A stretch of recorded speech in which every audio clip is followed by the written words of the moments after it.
Well, hello everyone. This is Randy Kenny with Guide Technologies. First of all, thank you for joining our webinar today.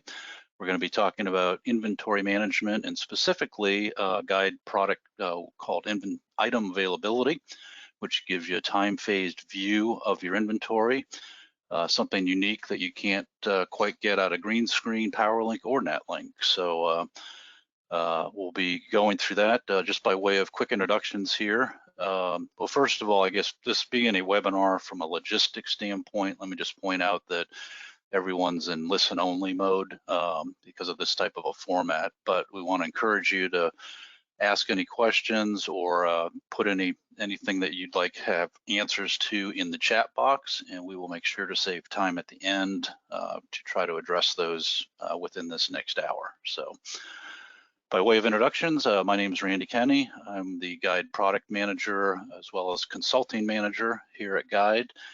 And we've also got Jeff Snyder on here. And Jeff, I'll let you introduce yourself and then you can take it away. All right, well, again, thanks for joining, taking the time, and look forward to introducing you to Guide's item availability. Again, my name is Jeff Snyder.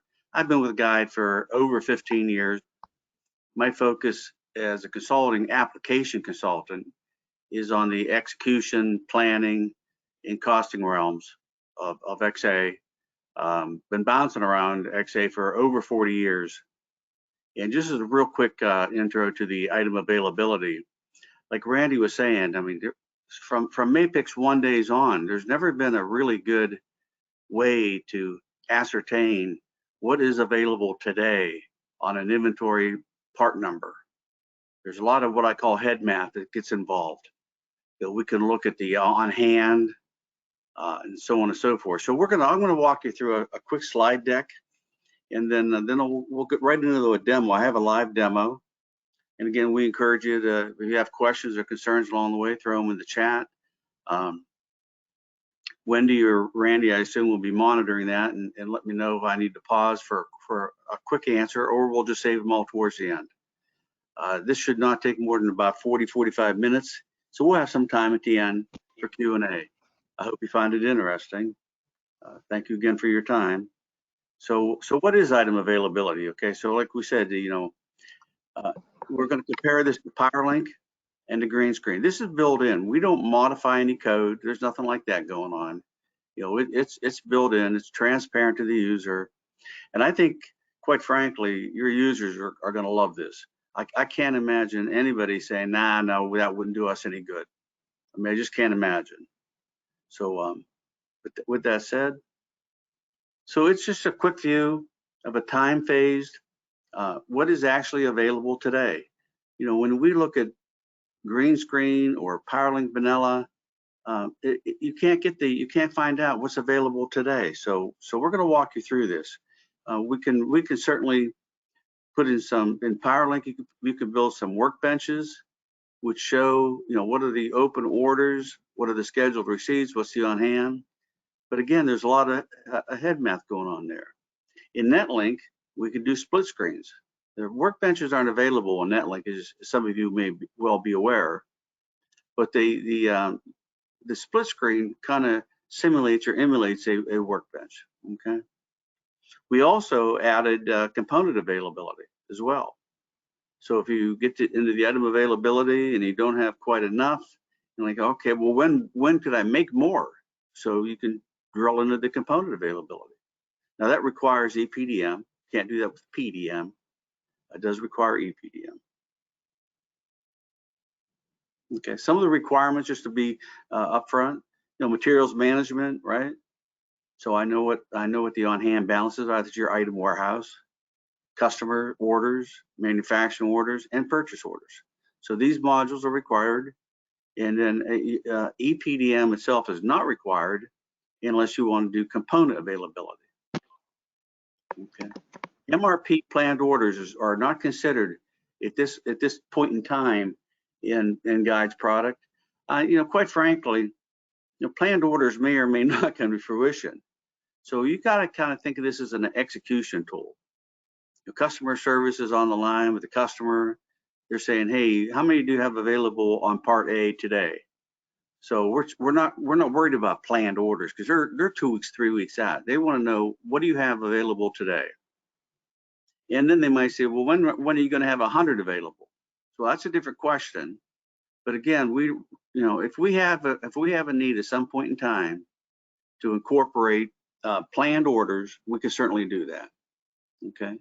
I had the opportunity with a guy to get involved in what we call the R&D department or whatever, that side of the fence.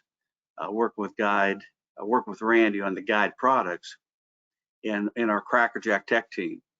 So my involvement has been helping with the design of how this should work, along with things like scan and track, cycle counting, pallet tracking. There's a lot of Guide products out there. So this is just one of many that we have in our basket. So let me keep going through this. So and again, for this tool to work, we're depending on some prerequisites. We have to have on-hand balances right. We've got to have due dates right. It's the old saying, garbage in, garbage out.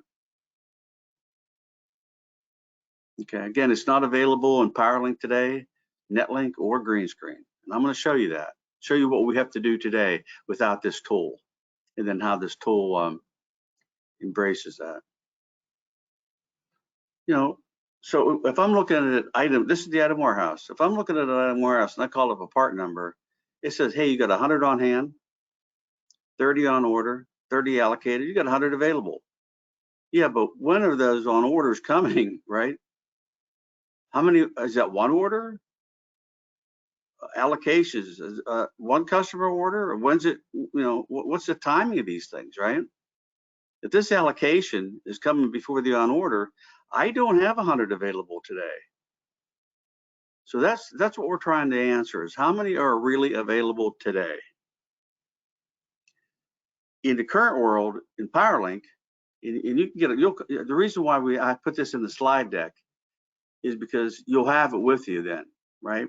If you want to review it moving forward on your systems and trying to get your teams involved in how this works and what the benefits are, just kind of something for you to lean on. But in vanilla PowerLink, once you pull up that item warehouse, you've got to drill in. You've got to come in here and you've got to drill into things like the customer order, production receipts, purchase, and then write this stuff down to find out, all right, where are the customer orders going to, I mean, that was all that was available in PowerLink initially.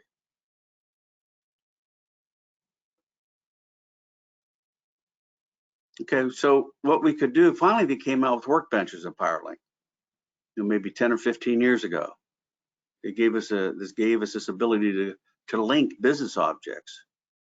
I don't know if you've ever been involved in that, but it's a pretty powerful tool. So that gave us the ability to say, hey, I've got this item warehouse record up here. What are my custom orders? So I don't have to drill into them one at a time. I can put them side by side. But still, I still have to do the head math. I'm like, okay, wait a second. I've got some custom orders. I got 3 custom orders making up that 30. Those allocations, different dates. Here's my replenishment order. Okay, so hold on now. This is coming in on 123. So that's before the 127 date. So I don't have to worry about them. But these 2 got to come off that on hand. So I really don't have 100 available, right? You see that? I really have 80 available, right? These two allocations are going to come off that. These allocations need to ship before this on order comes in. So that's what we're trying to solve. So what we did was we came up with a better workbench. Here's just another example. So when are the 100 truly available? All that head math. Here we go. This is the one I was looking for.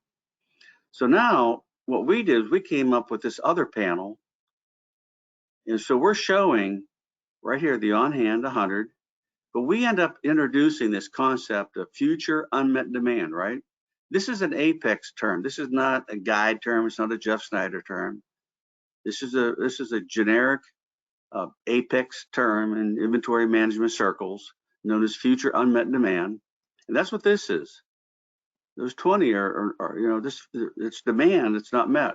So it's got to come off the top. So we have a simple net available of 100. We know that. Future unmet of 20, and it gets us to our ATP available to promise of 80. And that's the general concept. Hold on for a second. What just happened there?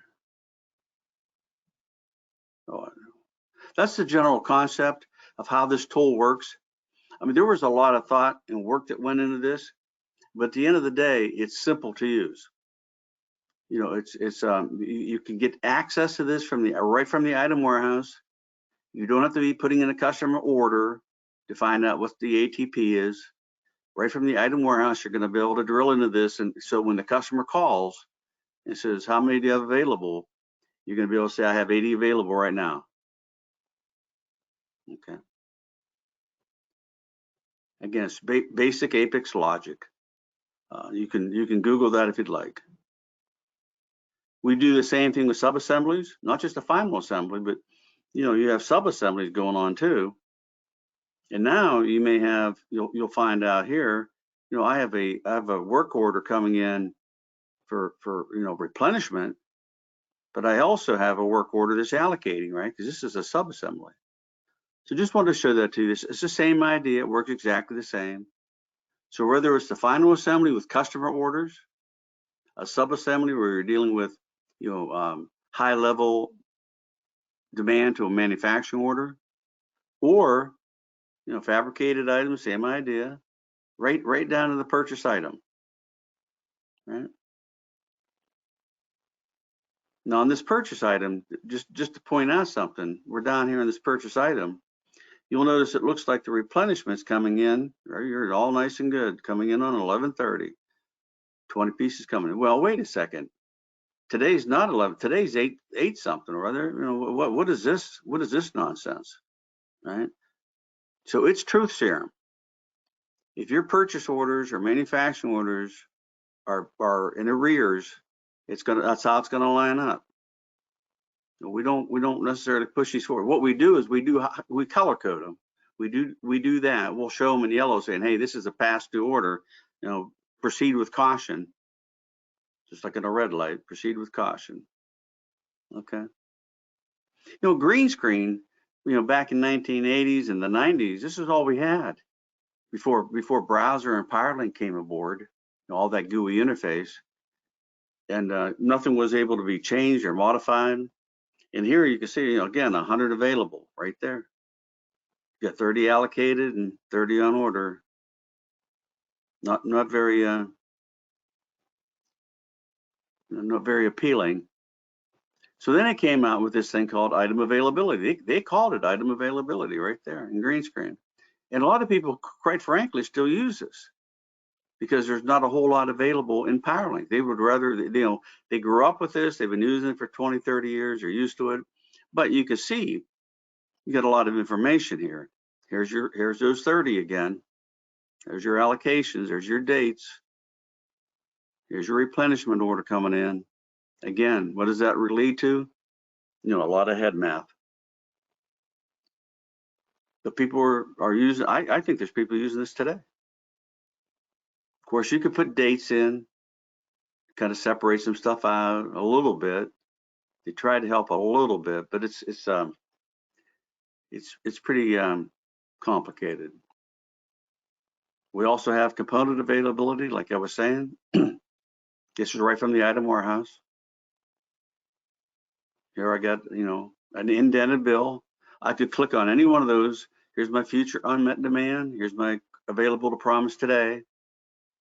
But I could click on any one and say, yeah, but what about next week, right? So I may have to drill into that.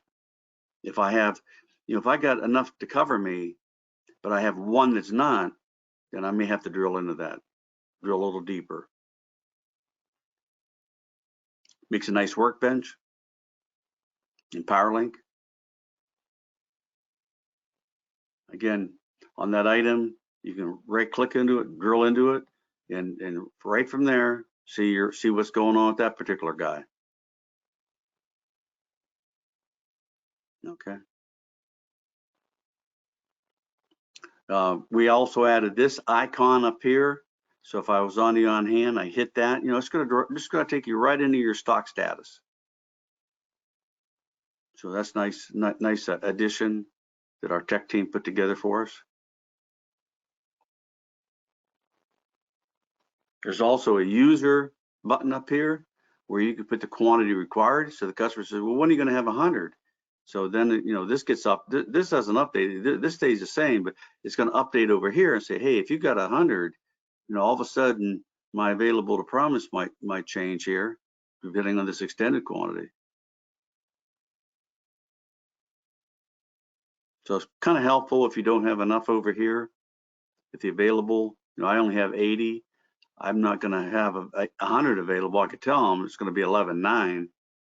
But if he's wanting me to improve that, then I need to know, what about my components? Do I have the components inside a shorter lead time?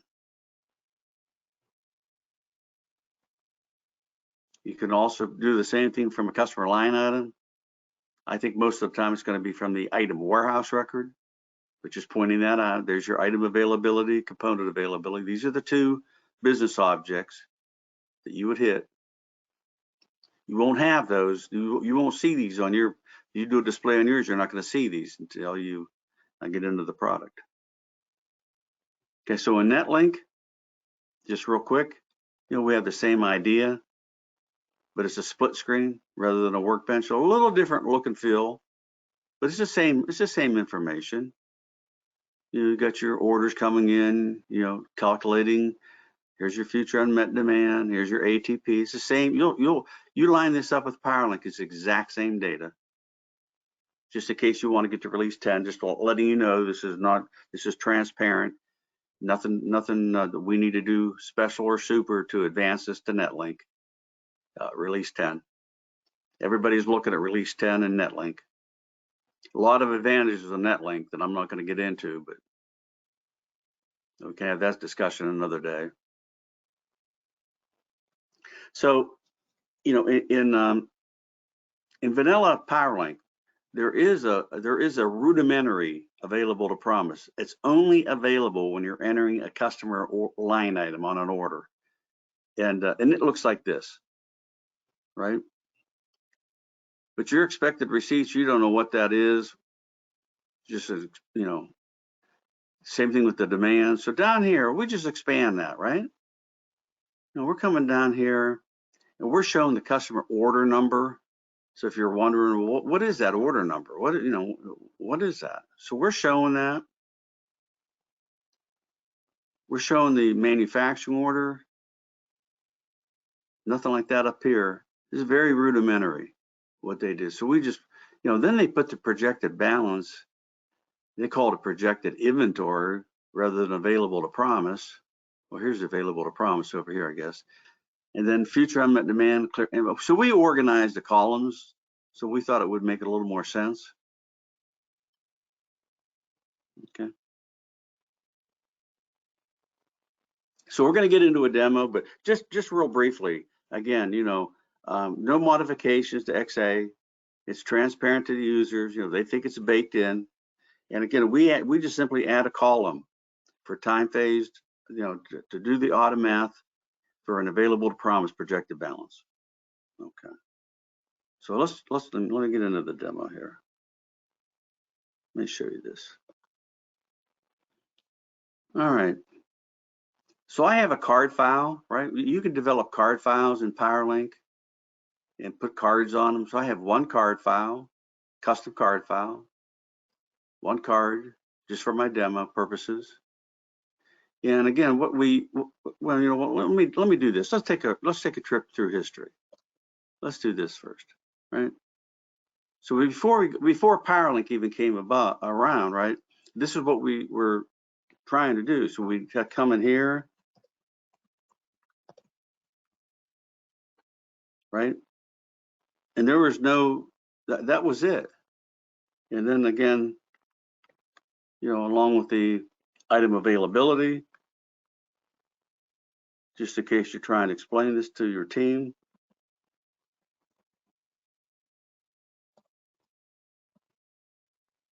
Right? So you saw that in the slide deck. So now you're seeing it in live screen. So that's how the green screen worked. So how many are available today? Customer service reps are doing this, where they were doing this in the 80s, 90s, and up before PowerLink. This is all we had, and quite frankly, we thought it was pretty robust. But there was a lot of head math going on, and a lot of mistakes would be made. Okay, so, and then along came PowerLink, and all of a sudden we were able to come into a warehouse record and find out the same information. And then we had to drill into this and say, okay, we got some customer orders, one of those coming, and so on and so forth. We used to call this drill about, right? That was the term we used. You could drill about. And then again, they came out with these workbenches.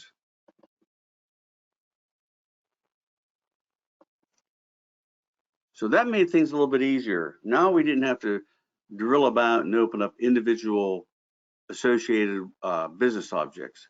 It was all baked in. We could put it all together, click on one, it updates the other panels automatically. But this is the best we could do.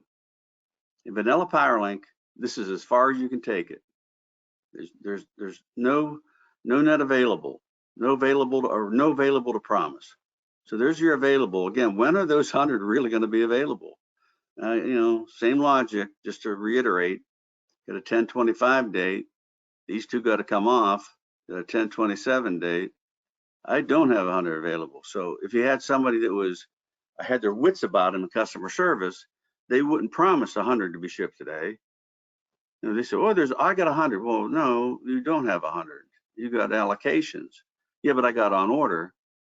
Yeah, but you need to compare the two. So there was a lot of training that had to happen in customer service, particularly, or anybody that was trying to determine what is available today. Okay. But that was, we put these workbenches together, and I trained this for years. And then again, we got together. I had the opportunity to get together in the R&D side of the fence and looking at how could we improve that as a guide product, and came up with this concept. So our guys calculate this future unmet demand. This is a calculated field. It's a derived field, is what they call it in PowerLink, an integrator. It's all integrator work. No custom code, nothing like that going on, just integrator work. And that's why they gave us integrators, a tool, so we could then calculate available to promise. And it never fails. The code's written, it's solid, but now it takes all the head math out of it, right? You can see immediately what's going on here. So that just, if that doesn't float your boat, I don't know what will. Your users, if you're not one of the people trying to figure out what is available today, maybe you're not, maybe you're a project leader or work in IT or something, and you'll get the concept. But I'm telling you, if you show your users that are trying to determine what is available today, this is going to float their boat, to use a simple term. And then, of course, here's the same thing with the component availability. So I've got the same thing going on here. Again, maybe I need some more immediately, so I could come over here to my this is an indented bill. I go, all right, I only need component B at the top level. What's going on with that guy? Let's see what's going. Let's drill into him. All right, so I don't have any available immediately, but I got an MO coming in right there on 1018. So I got some available. Now, of those 50, 30 of them are going to be chewed up, but I do have 20, so I can improve the date if I need that component.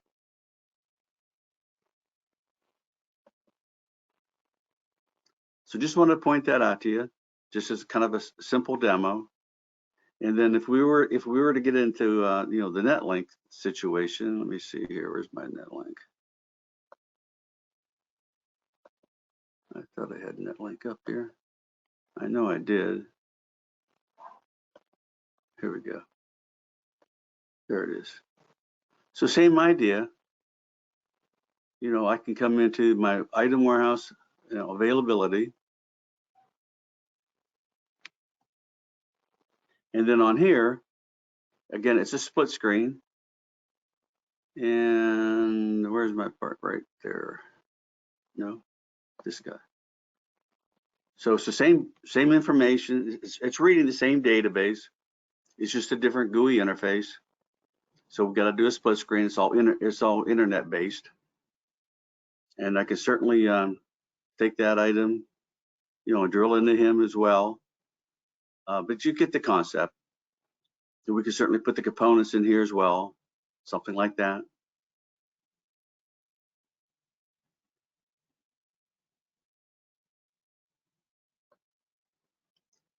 And so, you know, that's really all I have, unless somebody has a specific question.